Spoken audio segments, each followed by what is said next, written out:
সৃষ্টিকর্তার সাথে সাক্ষাৎ বা মিরাজ বা ঊর্ধ্বগমন যাই বলেন, পৃথিবীতে ধর্মের সংখ্যা প্রায় 4,500, মতান্তরে 5,000।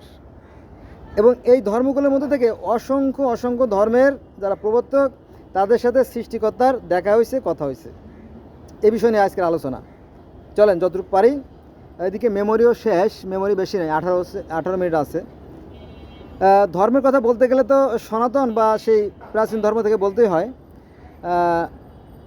কারণ বয়সের দিক থেকে তো তারা সম্মানী, তাই না? ভালো হোক মন্দ হোক সেটা পরের ব্যাপার। আমরা জানি যে সনাতন ধর্মের একজন মহামনীষী ছিল, ওনার নাম আছে মহাজন।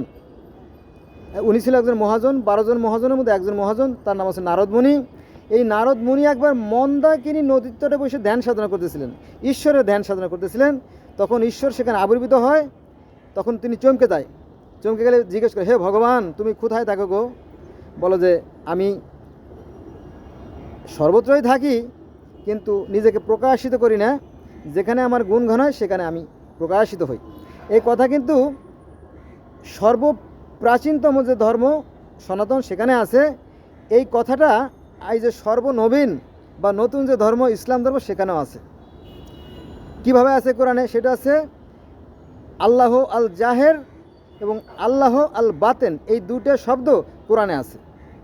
তার মানে অর্থ একই দাঁড়ায় যে আল্লাহ পাক প্রকাশ্য আছেন, আল্লাহ পাক গোপনে আছেন। বেদ যা বলতেছে কোরআন কিন্তু তাই বলতেছে, কিন্তু এই বিষয়টা আমরা ফোকাস করি না বা এটা আমরা খুব একটা আলোচনা করি না, ঠিক আছে?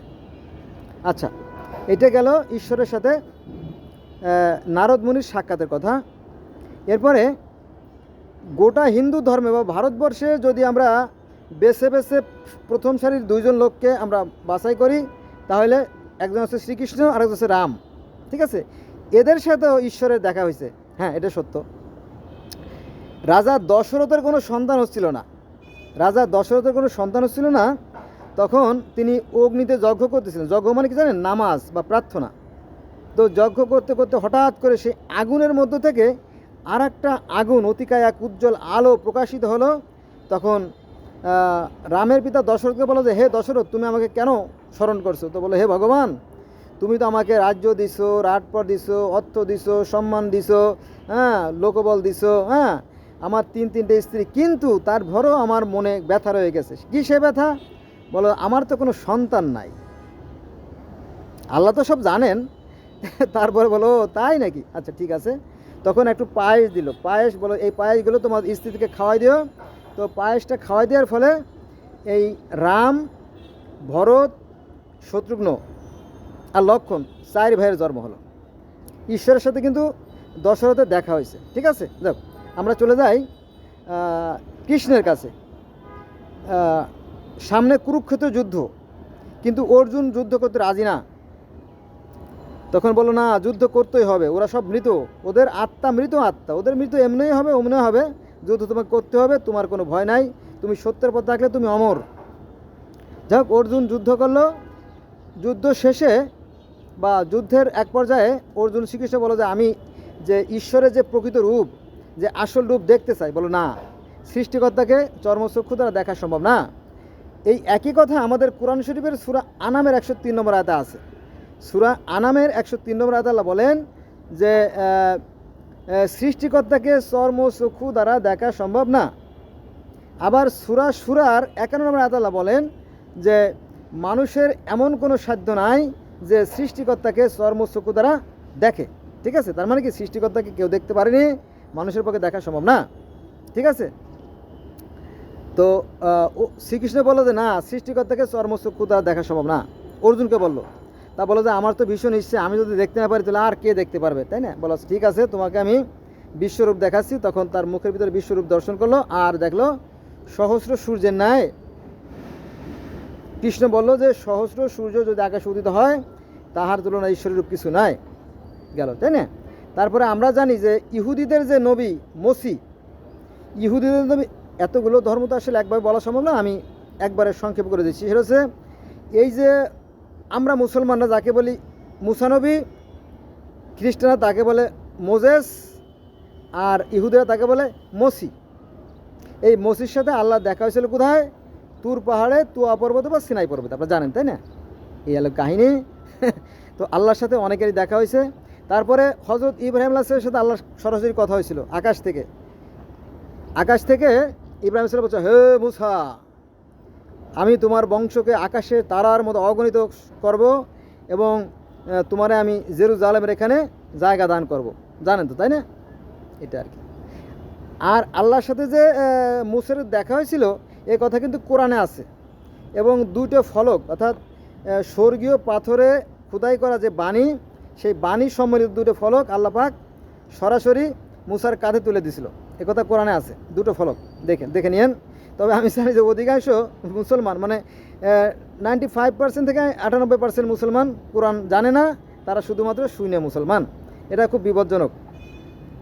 তাহলে আমরা দেখলাম যে তাওরাত, জব্বুর, ইনজিল, বাইবেল, কুরআন, বেদ, জেন্দাবেস্তা, আবেস্তা এবং গিলগামেশের মহাকাব্য, মিশরীয় ধর্মে, বহু ধর্মে এই কি ঈশ্বরের সাথে মানুষের যে সাক্ষাৎ সেই কথা বলা আছে। ঠিক আছে? মিশরীয় ধর্মে কিভাবে ঈশ্বরের সাথে দেখা আছে জানেন? সেটা আছে যে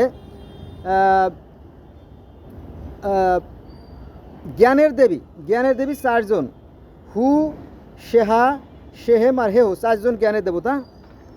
তো ঈশ্বর যিনি রা, তিনি বললেন যে তোমরা কুমারের কাদার মাটি দিয়ে মানুষ তৈরি করো।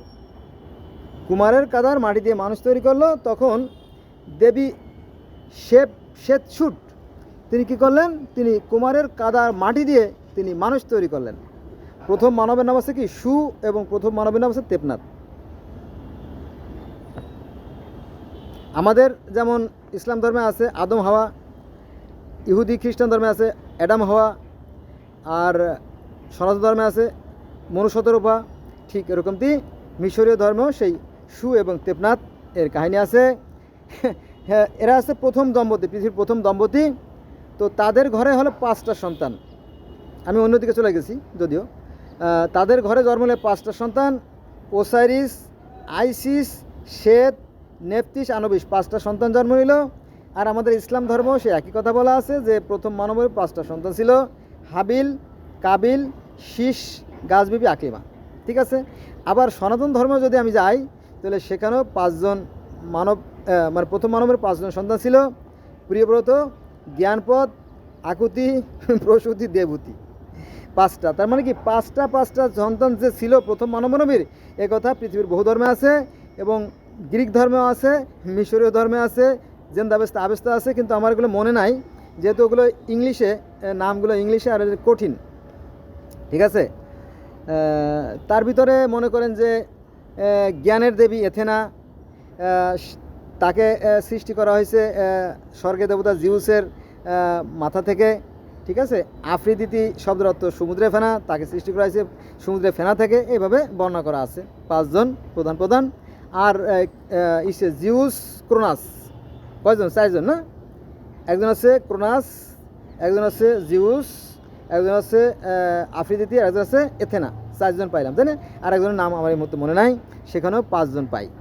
এগুলো ছাড়াও অসংখ্য দেবদেবী আছে, সেগুলো আলোচনা করা যাবে না। কারণ একটা বিষয় এত বেশি আলোচনা করলে এটা আপনি বুঝতে পারবেন না। আর যারা না জানে তারা তো এটা বুঝতে পারবে না কী বলছে না বলছে, তাই না?